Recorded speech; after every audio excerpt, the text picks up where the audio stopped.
Okay, so for this next one, what we'll be going over is sets and dictionaries.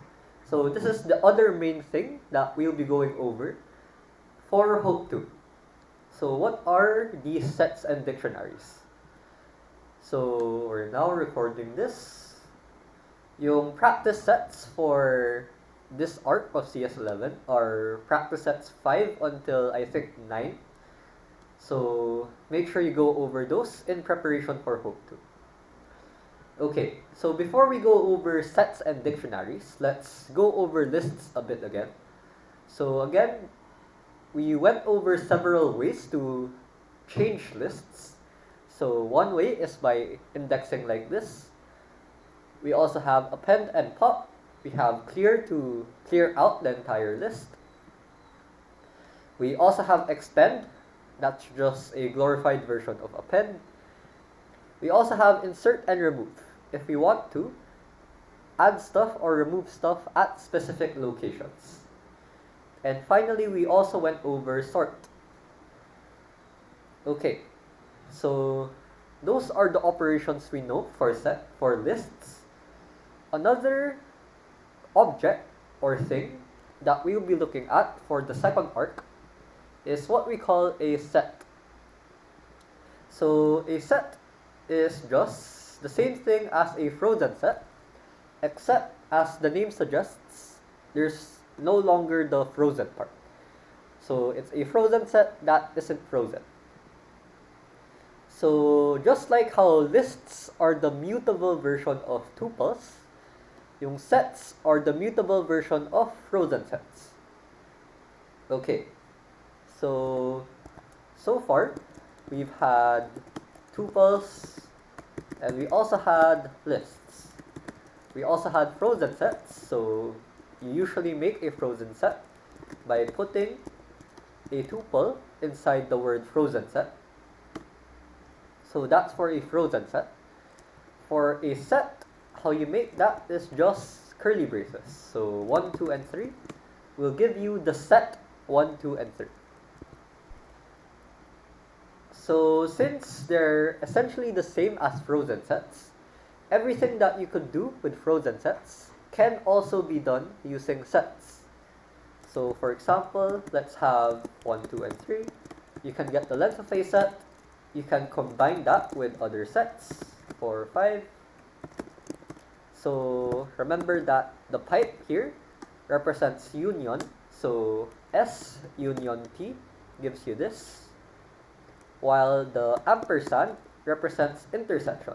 So S and T gives you the elements in both S and T.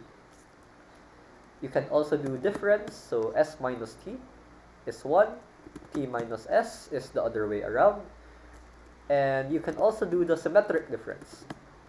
Again, this is the same thing as S minus T, then you union that with T minus S. So this is the same thing as this. Okay, so most operations from frozen sets are also possible with sets.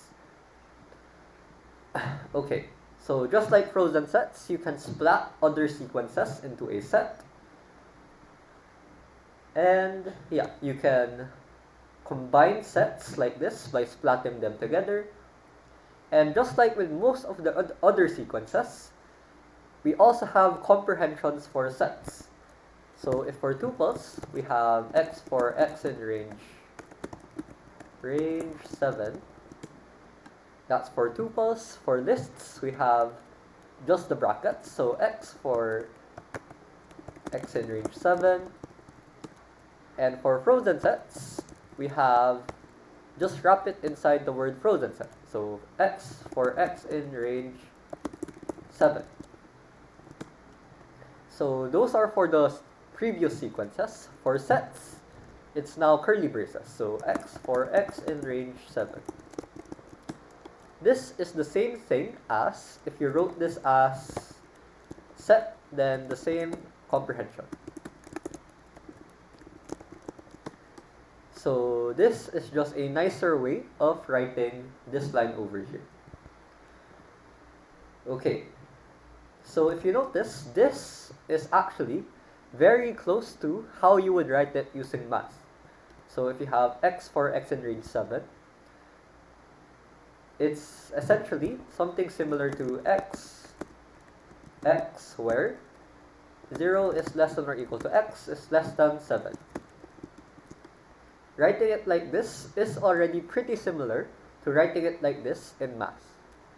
So if you want other kinds of things, you can also directly write those using sets. So for example, this would be x squared for x in range -4 to 4 plus 1. So there. Okay, so if sets are essentially the same as frozen sets, there are a few operations that are exclusive to sets. So one is add. This is the equivalent of append from lists. So if you have a set 1, 2, 3, this is a set, and you add some element into that set, you now have that element in this new set over here. If you try adding the same element, nothing's going to happen, since again, sets don't care about duplicates. So you have something like this. Okay. If you try this with a frozen set, f is frozen set 1, 2, 3. If you tried using add for a frozen set, you would get an error. So you can only do stuff like this for normal sets. So if we have add, we also have remove. So if we remove the 4 from a while ago, that 4 is now gone. If we try to remove something that isn't there, we're also going to get an error. So make sure whenever you're removing from a set, you actually remove something that's actually there. Okay, so pop removes any random element. So here it's popping out 1, 2, and 3 in order. So clear, just like with lists, this clears out the entire set. So let's say we have a set of all of the numbers from 1 to 100. So this is all of my numbers. If I clear that set now, all of those numbers will now be gone. So a empty set is represented using set with nothing inside of it. So this gives me an empty set. Okay, so why did we talk about lists a while ago? So one thing about computers is, although they feel really fast, so you can do some really big computations using them, and they'll just give you the answer instantly. You can also iterate over large sequences, and they'll handle it fine. This should be for I in range this.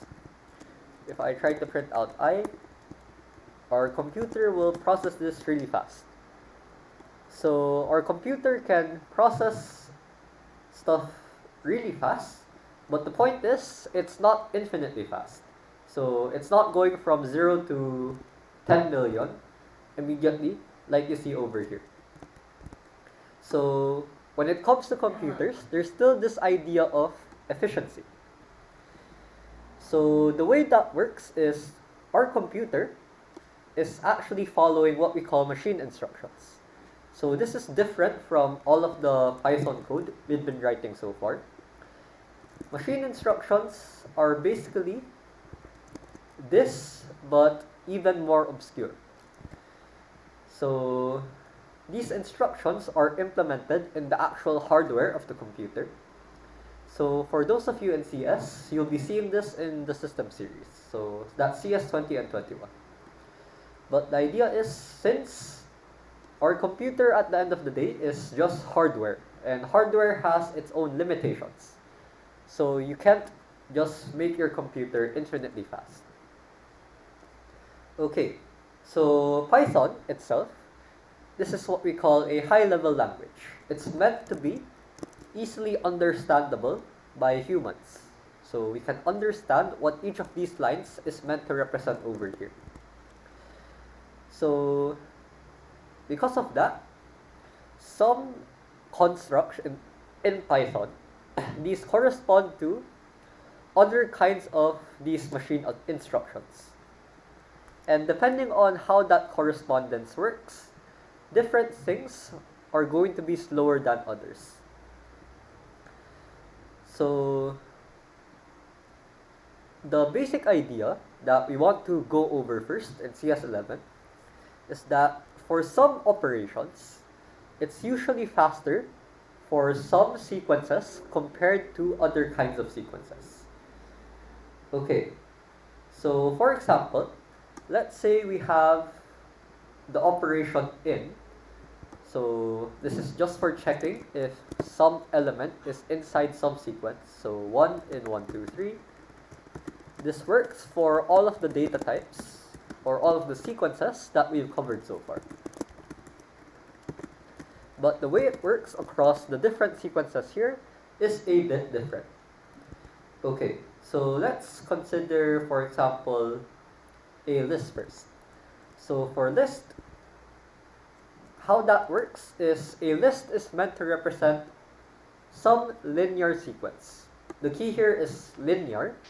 So yung contents ng list, this is stored in continuous regions in memory. What do I mean by that? So let's say we have a list like this. Let's just go here. So our list is basically represented using continuous regions in memory. So you can think of each of the squares here as one cell in our computer's memory. So our computer has a lot of these cells, and each cell here stores one element of the list. So here,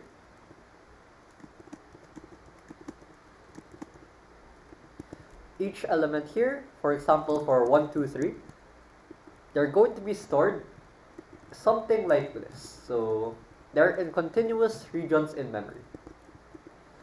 So what happens is, whenever we want to insert somewhere, so let's say we want to insert in a 4 between the 1 and the 2 over here. Whenever we do that, what we have to do is move these cells first. So the 3 has to go to the right, the 2 has to go here. And the 4 can now go in between the 1 and the 2. So if you imagine, this is a really long list.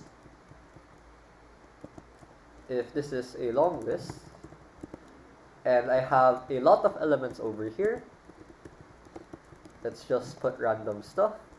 Whenever I want to insert, for example, somewhere in between, I would have to move all elements to the right over here. So all elements that are to the right. So I'd have to explicitly get rid of or move all of the positions of the elements there to make up this free space. Then that's where I insert my new element. So the point is, for very large lists, this can get pretty slow. So the same thing, if we want to pop from any position, let's say we pop this 7 over here. If this 7 is now gone, we'd have to move back all of the elements here, one space to the left. So 8 goes here, 9 goes here, then so on. So if this list is really, really long, then that can get pretty slow. Okay, so if you want to update a single element, that's actually going to be fast. If you wanted to update this 8 to any other number, all you have to do is change the value at that specific cell. So from 8 to 2, it's just simple as that. So from that, we can say that if we want to update an element, it's fast. But if we want to insert or remove at random places, that's going to be slow. And finally, if we want to add or pop from the end of the list, that's actually also fast. If you consider this list over here, if you want to remove the last element or pop, all we have to do is get rid of the thing at the end. Simple as that. If you want to add an element to the end, we just go to the end here and add an element. So we can just keep adding elements like this, and that's still going to be fast. We're just considering a single cell over here. So we can actually demonstrate that. Let's go here again. So what I'm going to do here is I'm going to have a list that contains a lot of numbers. So this has around 100,000 numbers. So what I'm going to do is I'm going to do some certain operation a lot of times. So I'm going to, for 100,000 times, I'm going to set the first element of that list to some random number. So as you can see here, that ran pretty much instantly. So our list is still the same. Let's set yung last element instead to 1. So this operation runs instantly. Whenever I press enter here, it already immediately runs that operation. So all 100,000 times. Then if we look at the list, the last element is now 1. This will still work even if I index it at random location or at different locations. So let's say negative I is equal to 1. Let's make this I plus 1. So if I do that, that ran instantly again. If we check here, all of these elements are now 1. So setting is pretty fast. Okay, so what if we try to pop elements in range 10 raised to 5? Let's try to pop. So if we do all of that, that's also going to be very fast. So it's already popped all of the elements here.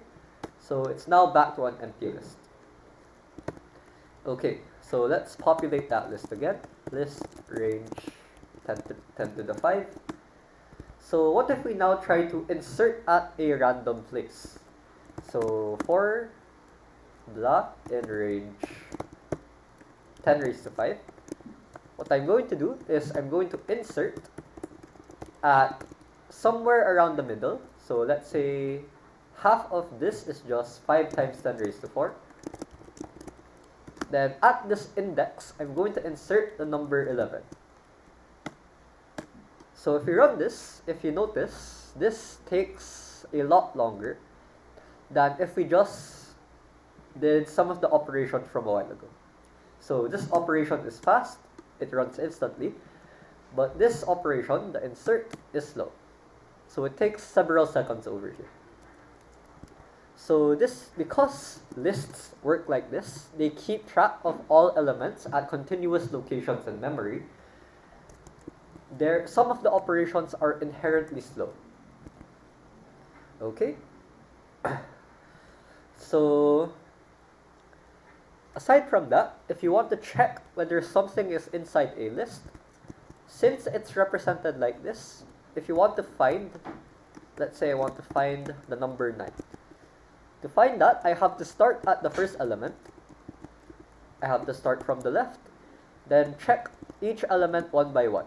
So from 4 to 2, 3, and so on until I actually reach the number that I want.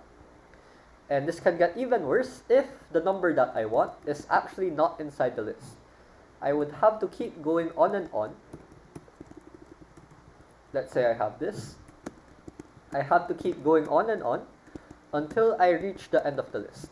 And who knows when that's going to happen. So here, if we try, let's say we just set list has some number is equal to 7 is inside the list. So for 100,000 types, we're going to check if some element is inside this list. So here, what we have is, this is actually pretty fast. If we try to do more of those kinds of operations, it's going to take a bit longer. If you notice here, there's a bit of a delay before that actually finishes. compared to, let me do the indexing again, this kind of operation, which, let me write it here. For this runs instantly. But for this, checking if something is inside this list, this takes a bit first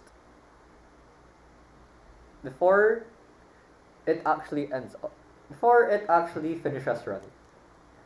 So in is also pretty slow for lists. Okay. So on the other hand, this works a bit differently for sets. So the thing with sets is that they are not structured like this. They're not arranged linearly. So the structure is different. It's defined in such a way that insertion and removing is fast, insertion and deletion is fast, and yung in operator is also fast. So let's go back here. What I'm going to do this time is I have a set that contains all elements from 1 to 100,000 again. So S contains all of these elements. So I'm going to do this operation a lot of times. Let's insert some random element into this set. So remember, insert was slow for lists.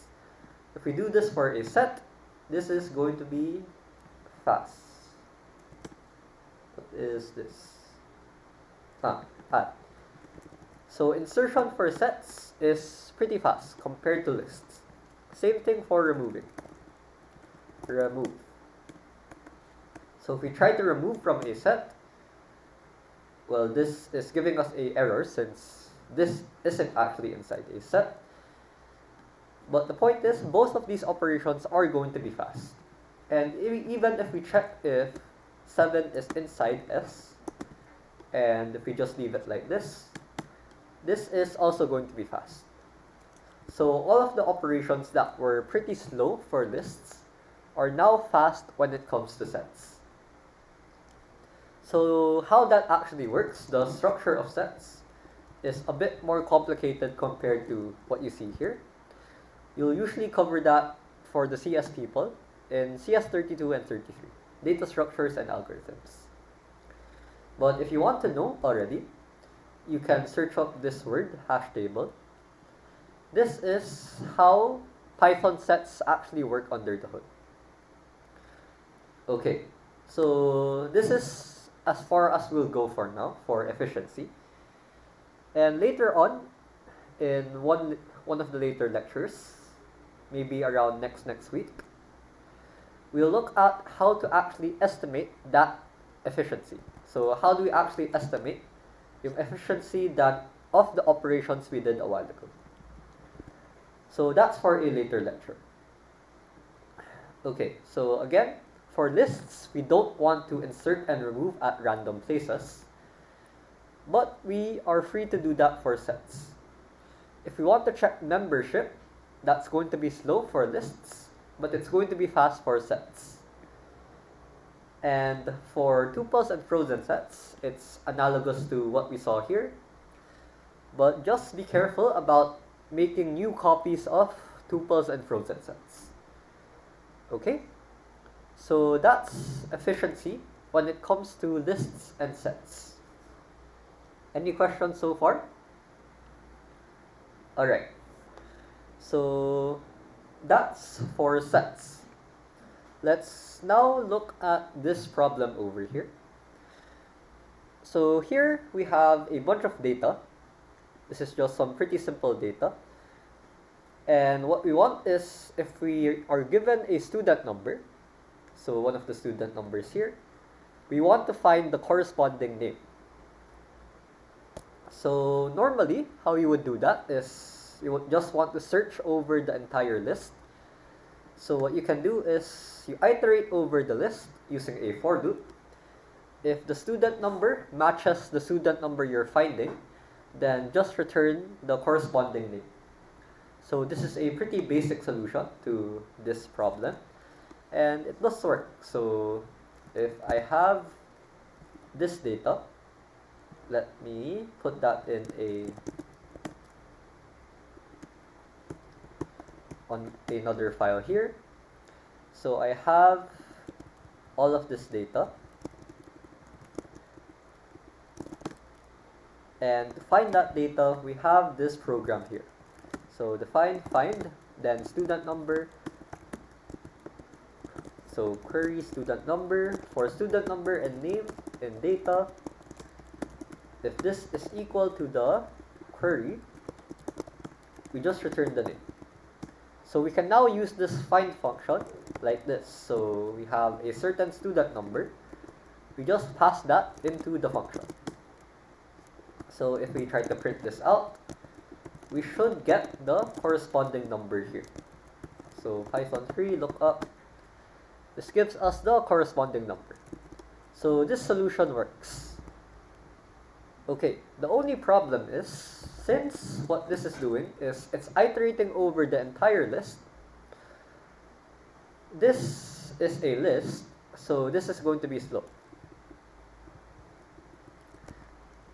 So in the worst case, what we would be doing is, if this student number didn't exist, you'd have to iterate over this entire list over here. If this was much longer, this would be pretty bad. Alright, so how do we actually fix this? Well, we could try turning this to a set instead. This is now a set. But the problem here is, what's the problem here? The problem with this is, well, it still gives the correct answer, but there's actually no difference from doing this compared to using a list. Since at the end of the day, if this, or yeah, this would be a bit faster, but if this was some element, you don't know how a set is actually laid out in memory. So in the worst case, what your computer might do is it has to search over most of the elements of the set first before actually finding your query. So something like this might not be as straightforward as looking at this entry first, then this entry, then so on. There's a chance that it goes over all of the other entries first before actually seeing this entry here. So yeah, and especially if this isn't actually inside this set, then you are going to end up iterating over all of the entries over here. So nothing changes compared to if you just used a list instead. So is it actually possible to solve this problem quicker? Oops.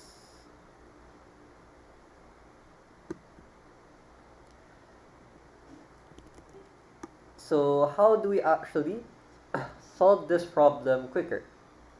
So what we essentially want here is a way such that yung data natin is structured in such a way that these operations are fast.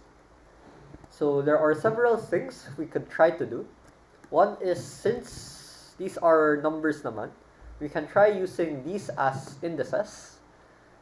So for example, find, then this might just be data return data indexed at the student number. So that's one possible fix. The problem here is that if we have student numbers that are 9 digits long, we're going to need lists that are also, whose length is also 9 digits long. So what we basically want is a list with length 10 raised to 8 or something. And that is pretty big. So for example, if I tried to put all of the numbers from 0 to 100 million in a list, as you can see here, making the list itself is already taking up a lot of time. And so we'll actually printing out that entire list. So this is a pretty slow operation. So it doesn't fix the problem that we have here. So another idea is if our numbers hover around the 200 million range, what we can do is just use 200 million as some kind of offset. So it's now printing there. I'll stop that. So instead of directly accessing this student number, what we can do is access this minus an offset of 200 million. So something like this. So for example, if I have this query over here, what it actually does is it's going to access the data at this index. So we now need a lot fewer indices if we had an offset like this. So the problem with this is you would need to use a lot of memory even if you only have a few bits of data. So for example, let's have these 3 entries again. If you only wanted 3 students here, but you have an array of length 100,000 just for those 3 students, that's pretty wasteful. So this idea wastes too much memory. Okay, so another problem with this is if I give you the name instead, you would have to go over a lot of things, or it would be hard to actually figure out what the student number is based on the name. So you can't do a reverse lookup. And finally, representing yung student number as a number isn't actually right, since normally student numbers are represented using strings. So something like this. So this isn't really the right way to, or using integers isn't really the right way to represent student numbers. Okay, so how do we actually fix those issues? For that, we have what we call a dictionary. So a dictionary consists of a bunch of pairs of elements. So those pairs consist of a key as well as a value. So just like how in a dictionary, your keys are the words and yung values are the definitions. So just like a real world dictionary, for a Python dictionary, what you would have is something like this. So you now have a bunch of entries here, and each of those entries corresponds to one of the key value pairs over here. So for example, this student number maps to this name, and so on. And the nice thing about this is we can now implement this function like this. So whenever you access or you quote-unquote index some key for a dictionary, it will give you the corresponding value of that key. So something like this. So if I have here 22, this should now give me the corresponding name. Okay, so Python 3, look up, and there. This gives us the corresponding name for this student number. So the stuff on the left are keys, these 3 numbers over here, and the stuff on the right are the values. Okay, so the keys are what we want to use for our lookup, and the values are the corresponding values for those keys. And the nice thing about dictionaries is that they are very fast at performing lookups. So even if I did for something in range 100,000 times, even if I did this operation 100,000 times, if I ran this again, this would just do the same thing over and over again. So it goes over all of those operations very quickly. compared to if I used a list. So if I did this again, then I use the original representation. If I did this without the strings, and we tried to find a certain name 100,000 times, this would be relatively slow. Okay, so just like sets, these dictionaries also use what we call hash tables. So yeah, okay, a dictionary is also mutable, so you can change the contents of a dictionary. For example, if I want to update a existing key, so let's say I want to change this name to something else, you can just update it directly. So I have this key, then I set that to new value or new name, for example. So this is how I update the value corresponding to a key. If I want a new key or a new key value pair, I just do the same syntax. So let's say I want this to represent to a new name. There. So this is now a new key value pair inside this dictionary. Okay. These should be over here. So if we try to now look up who does this student number correspond to, so if we try to print that out, this will now give us the new name over here. Okay. So there. So that's how you update a dictionary. You can also remove stuff. If you want to remove the entry corresponding to this key, for example, you delete that entry. So delete data at here. So if you try to access the data now at that index, you should run into what we call a key error. So a key error happens if you're looking up something but there's no corresponding value. Okay. So there are other operations that you can run. So in checks whether a key exists.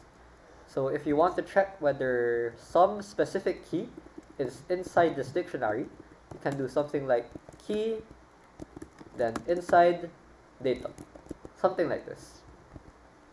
Then you also have length, then clears a dictionary. Let me put it here. Let's say that 1 corresponds to 2 and 3 corresponds to 4. If I set this to a dictionary, I delete, then D at 1, our remaining dictionary is now 3 and 4. The length of a dictionary is the number of pairs that it has, not this plus this. So this only has one key value pair. If we clear a dictionary, it's now empty. So this is how we represent a empty dictionary. And we can also pop a specific key.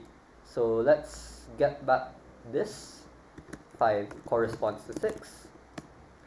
If we have d.pop, then 3, this will now remove the key 3. So we're left with the remaining entries over here. So the nice thing about dictionaries is that yung keys can be any type or almost any type. So instead of using integers here, we can actually use strings. So we can use a string for each of the keys here. And we can now represent our data like this. Okay. So a dictionary, in some sense, you can think of this as a generalized list. So remember, for lists, your indices can only be 0, 1, 2 until length of this list minus 1. For dictionaries, it's essentially all of the keys that you have. So lists are these, dictionaries are all of their keys. So dictionaries are generalized lists. The only restriction is that yung keys here, they have to be mutable or immutable. They cannot be immutable. They cannot be mutable. So strings are immutable, so they can act as keys. But if you try to use a list, for example, Python is going to complain. So don't use a list for a dictionary key. Use a tuple instead. So this is going to work. Okay, so use immutable values for your keys. Okay, so we already went over what happens if there's no key in the dictionary. If there's a duplicate key, so for example, you did something like this. D is 1 maps to 2, 3 maps to 4, then 3 maps to 5. What is going to happen here? Well, if we look at the dictionary, we see that yung 3 maps to 5 is the one that takes over. And if we try this the other way around, 3 maps to 5 and 3 maps to 4, we'll get that the mapping to 4 is the one that takes precedence. So try to be careful not to add the same key to the same dictionary, since you might get confusing results. Okay, so keys are unique. This is very similar to how values in a set work. So, for example, if I wanted the keys from this dictionary, the way I do that is by doing this. So, if I have D is 1 maps to 2, 3 maps to 4, then 5 maps to 6, my keys in this dictionary, I can get those by for k in d.keys, print out k. So this will give me the keys of this dictionary. You'll get the same thing if you do this for k and d. This also gives you the keys of the dictionary. So if you want the keys, you can either do this or this. If you want the values, you can have the values here. So d.values, let's call this v. And this will now give you the values. So if I have this will go over all of the values of my dictionary. So 2, 4, and 6. And finally, if I want the pairs themselves, so yung 1 and 2 grouped together, same as the other pairs, I use items. So for k and v in d.items, let me print out k and v. So now I have each key and its corresponding value. So that's how you iterate over everything in a dictionary. So what if we actually want to make a dictionary? So there are several ways to do that. One is to start with pairs of data. So let's say this is L is 1, 2, 3, 4, then 5, 6. Then if I want to turn these into a dictionary, all I have to do actually is just for key and value. Let's say I have an empty dictionary. For key and value in list, I can just do dictionary of key maps to value. And now I have all of that. A faster way to do this is actually just to have dictionary, then wrap it around the list. If your sequence is a sequence of pairs, this will automatically map each first element to each second element. Okay? So something like this. Another thing is dictionaries also have comprehensions. So we can also do dictionary is key and value for each key and value in the list. And this will give you the same, this is just a set comprehension. For a dictionary comprehension, key has to map to the value. So something like this. This is now a dictionary comprehension. Okay? So if you want to make dictionaries, you do either this or this. Try to avoid doing this one, using a actual for loop. Okay? So that's how you make a dictionary. So just like how you can use splat into sets, you can also splat into dictionaries. But what you actually splat should also be other kinds of dictionaries. So let's say I have a first dictionary where 1 maps to 2 and 3 maps to 4. And I have a second dictionary where 5 maps to 6, then 7 maps to 8.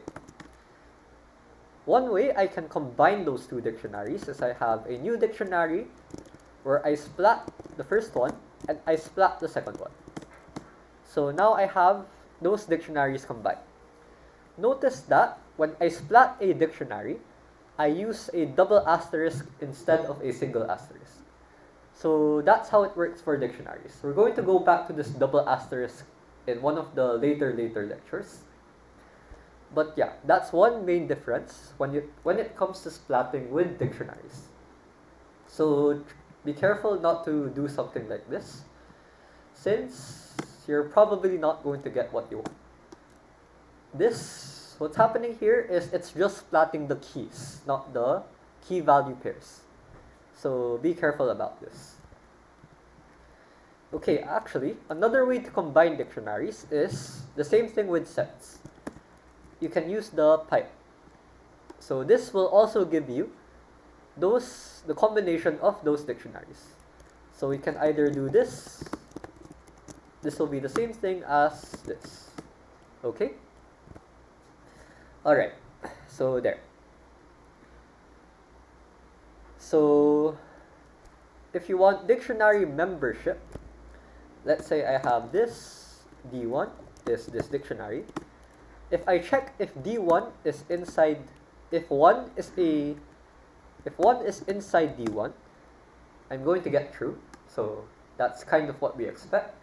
If I check if 2 is in D1, we'll get false. So note that yung in only checks if a value is a key of a dictionary. So this is essentially the same thing as checking if 1 is inside d1.keys, which is why this returns false. If you want to check if something is part of the values of a dictionary, then you can do something like 1 in d1.values instead. Explicitly write out yung values part over here. So this is false, but this is true. Okay? So that's how you check membership. And that's for values.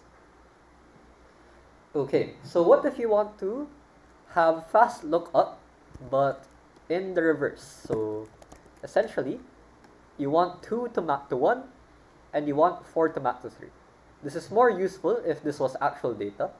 You want to figure out which key corresponds to the value 2. Or for our example a while ago, what's the student number of this particular name? So there are several ways to do that. The simplest way is just, if I want this in reverse, I can just make a dictionary comprehension.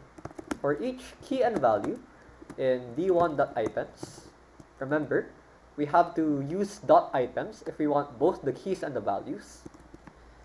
Then what I do instead is I make the value map to the key. Simple as that. So if I now get this dictionary, 2 now maps to 1, and 4 now maps to 3. So you just have to be careful that you don't have the same values in your original dictionary. What will happen if I have D1 is 1 maps to 2, 3 maps to 4, then 5 maps to 4. If I did the same thing as a while ago, what I would get here is yung 4 only maps to one of those keys.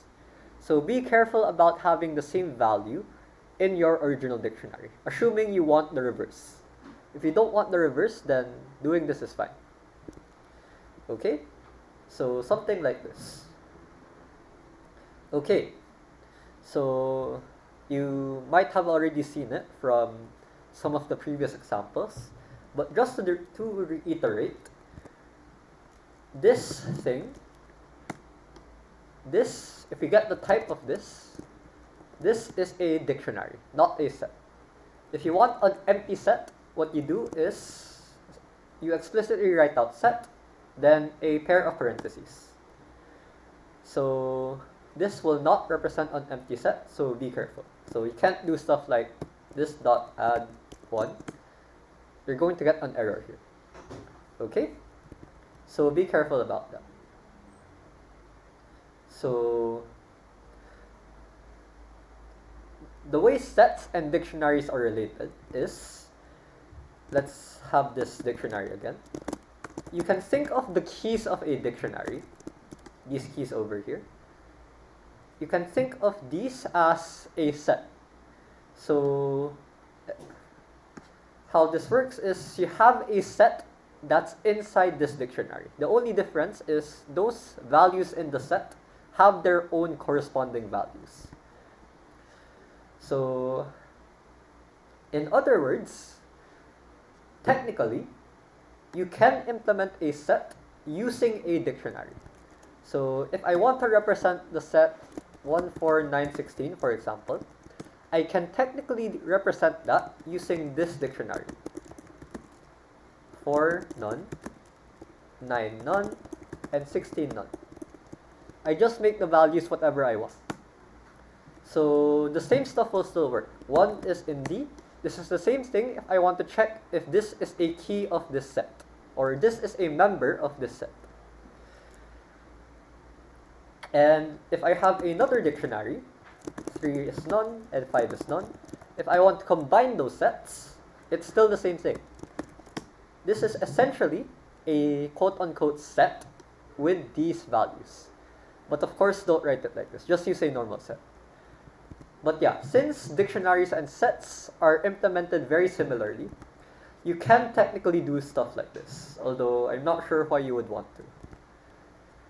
Okay? Alright, so since they're very similar, they share a lot of properties. One is that they're unordered, of course. If you need order in your key value pairs, then it's probably a better idea to use a list. Okay? So that's for sets and dictionaries. One last thing I want to go over here. Let's say we have a set again. There are some additional useful operations. Remember that accessing a key that isn't there will give you an error. If you want to go around this, for example, you want a default value of, for example, none. You want this to return none. What you can do is use get. So d.get5. As is, this will give you absolutely nothing. But you can set, the nice thing about this is you can set a default value. So let's say if you want a default value of -1, and you try to access a key that isn't there, you will get that default value back. So this can be useful in some cases. Okay. So that's for sets and dictionaries. Any questions for this? If not, as I mentioned, yung project specs will be released tonight. Your project for this sem is going to be Sokaban, if some of you are familiar. So, yeah, it's kind of, most of the stuff is, or the main idea is the same as the project last semester, if you took CS11 last semester. It's a grid-based game, and you have to implement that game. Okay, it's still terminal-based. There are a few changes that we made, a few major changes, some mechanics. So just read over the specs later.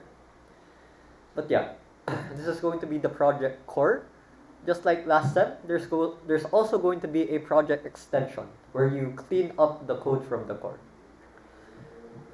Okay, so all of the details that you'll need are already in the table of contents here. Okay, importantly, here, This will be by group. You'll be working in groups of at most 3 or 3 groups of 3. If there are remaining people, there might be some groups that have 4, depending on how many people actually remain. There's a Google form here that you should fill up suspects in order to register your group. So make sure you register your groups by next week. If you don't register by then, we will be assigning your groups randomly. If you want to find group mates, kindly use yung general channel ng Discord server. Okay? So kindly find your groups as soon as possible. Okay? Any other questions?